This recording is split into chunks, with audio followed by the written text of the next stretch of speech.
Hello, and welcome to Eastern Roman History, the best source on the internet for the history of the Byzantine Empire.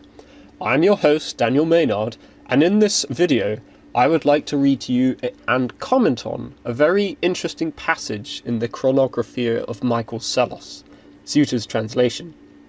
I wanted to read this passage because I think it brilliantly explains how the empire went from a position of strength during the reign of Basil II to almost total collapse by 1081. Psellos himself is able to give his own thoughts to the reasons for this decline in the 11th century. The passage is Psellos 7:52-55. He, that is Isaac I Comnenus, who reigned for a short period from 1057 to 1059, was eager to lose no time in cutting out the dead wood which had long been accumulating in the Roman Empire. We can liken it to a monstrous body, a body with a multitude of heads, an ugly bull neck, hands so many that they were beyond counting, and just as many feet. Its entrails were festering and diseased, in some parts swollen, in others wasting away, here afflicted with dropsy, there diminishing with consumption. Consumption being the ancient term for tuberculosis. This certainly conjures up a bleak metaphor for the state of the empire in Psellos' eyes by 1059, Psellos having written this part of the book in the 1060s. Now Isaac tried to remedy this with wholesale surgery. He attempted to get rid of the bulges and restore the body to a normal shape, to take away this and build up that, to heal the intestines and breathe this monster some life-giving breath, but the task was beyond him, and in consequence he lacked the faith in his own success. However, to avoid any confusion in our history, let us first explain how our body politic got into this gross condition. Then, how Isaac attempted to cut out its rottenness, and thirdly, how these efforts of his were not universally successful. Here, Sewter puts a footnote. Isaac's coinage depicts Isaac with a drawn sword rather than the labarum, which was the imperial staff. The days of eunuch rule were over. Henceforth the empire was to be governed by a soldier. Monasteries and many noble families saw some of their lands and wealth confiscated. Many tax exemptions were cancelled. Tributes from other countries were confined to the treasury, and taxes were increased and rigorously enforced. Isaac was trying to desperately rebuild the empire's economic stability, which had seriously declined since Basil's death in 1025. Psellos then mentions that he originally wanted to end his history after the reign of Isaac. Now returning to Psellos, after the death of Basil the Great, Basil II that is, Basil the son of Romanus II, whose family inherited the empire to the third generation, his brother, Romanus' younger son, succeeded to the throne. That's Constantine VIII. He inherited wealth, for Basil had been emperor for many years, longer than any sovereign, and had made himself master of many nations, whose riches he transferred to the imperial treasury. In Basil's reign, therefore, the revenues greatly exceeded expenditure, and when he died, immense sums were at the disposal of his brother Constantine. The latter was already an old man. Many years had passed before he finally realized his ambition, yet once that ambition was attained, he not only made no attempt to win military renown and add to the dominions he possessed, but did not even care to preserve the bounds of his power inviolate. On the contrary, plunged into a life of pleasure, determined to squander and spend everything, and if death had not quickly carried him off, Constantine alone would have sufficed for the destruction of the empire. A rather bleak opinion Psellos has for Constantine VIII. He was the first emperor to corrupt and swell out the body of the politic, partly by raising them to positions of honour, and giving them opportunities to live in depravity and vice. At his death, his kinsman Romanus III, Argyros, became emperor with the intention of being a real autocrat.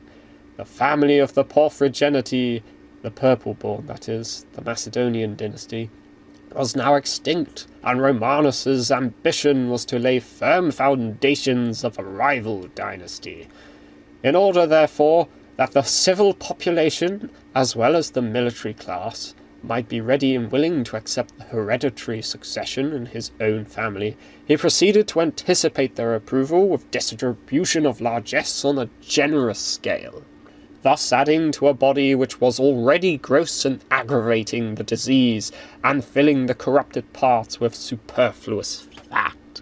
His ambition ended, however, in utter failure, not only in his ideas about his family, but also in his hopes of bequeathing to his descendants a well-organized state. With his death, Michael IV ascended the throne. He stopped most of the evil practices, but he was not strong enough to deny some small additions of fat to his body, so accustomed to its nourishment of bad juices and unwelcome fat-making foods. Even Michael contributed something to its grossness, however niggardly. Doubtless he would have perished on the spot if he had not followed in some small measure the policy of his predecessors. On the other hand, had Michael continued a few years longer in power, his subjects would one day have learned to live wisely. In any case, a bursting point was inevitable one day, for they were gorged to the limit of well-being. This emperor also, having quickly met his end, I will pass over his nephew, who, after a wretched reign, came to an even more wretched death. That is Michael V, the nephew of Michael IV. Constantine IX, Euergetes, the nickname by which he is known, I refer to Monomachos, succeeded to the throne. He took over the state as though it were a merchantman, loaded to the safety line so that it barely topped the wash of the waves, and having crammed it up to the very decks, he sank it.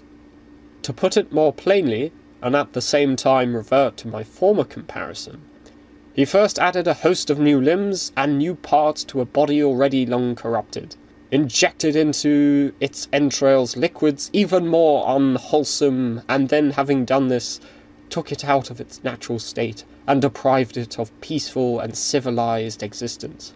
He practically drove it mad and brought it to the verge of savagery by making many-headed, hundred-handed monsters of the majority of his subjects. After him, Theodora became empress, with more legal claim to power. She was the daughter of Constantine VIII. Although she apparently refrained from reducing the strange animal to a state of complete insanity, yet she too imperceptibly added some hands and a few feet to it. Theodora's drama played out to its finish. The reins were put in the hands of the old man Michael. That's Michael VI. Unable to bear movement of the imperial chariot, with his horses running away from him from the start, he made the show more confused than ever, and being scared out of his wits at the uproar, he retired from the race and took his place by the non-runners. Here Psellos is describing through allegory how Michael abdicated the throne after the civil war between Isaac Comnenus and he. Of course, he ought to have held on. He should have kept a pretty tight hold on the rein. In practice, however, he was like a man who dismissed the service, in this case the throne, and returns to his former manner of life. Here then we have the first crisis. The greater part of the nation had been changed from men into beasts. They had been fattened up to such an extent that it was necessary to administer purgative drugs, and that in considerable doses a second course of treatment was demanded. I mean, of course, surgical operations, cauterizations, cathartics. The opportunity for healing reoccurred, and Isaac Comnenus, wearing his crown, climbed into the Roman chariot. In order that we may consider him too in the light of allegory, let us liken his position partly to that of charioteer, partly to that of a doctor, implying that he was a reformer to decades of malpractice of rule. So, to take stock of what we've just read, the series of emperors from the end of Basil's reign to Isaac's, except Michael IV somewhat, was marked by ineptitude in governance and the bestowing of largesse, which crippled the empire's economy. The aristocracy that had been firmly checked in the previous century from encroaching on the small landholders were allowed to run roughshod over them. Not only this, but vast gifts, tax exemptions, and the granting of minor titles to the merchant classes seriously undermine the economic ability of the empire.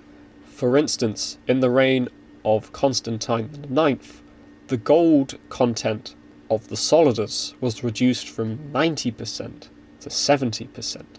The economic decline and mismanagement of the state also led to serious corruption and military decay, which directly contributed to the empire's poor response and failure to deal with the threefold threat of the Normans, Turks and Pechenegs that brought the empire to its knees by 1081. This also reflects part of why Psellos did not like Isaac, because his reforms were so far-reaching and struck at the bureaucracy's power. This also reflects part of why Psellos did not like Isaac, because his reforms were so far-reaching and struck at the bureaucracy's power which Psellos was a part of. This helps to explain why Psellos eventually convinced Isaac to give the throne to his friend Constantine Ducas, rather than Isaac's family. I hope you enjoyed this, and we'll see you next time.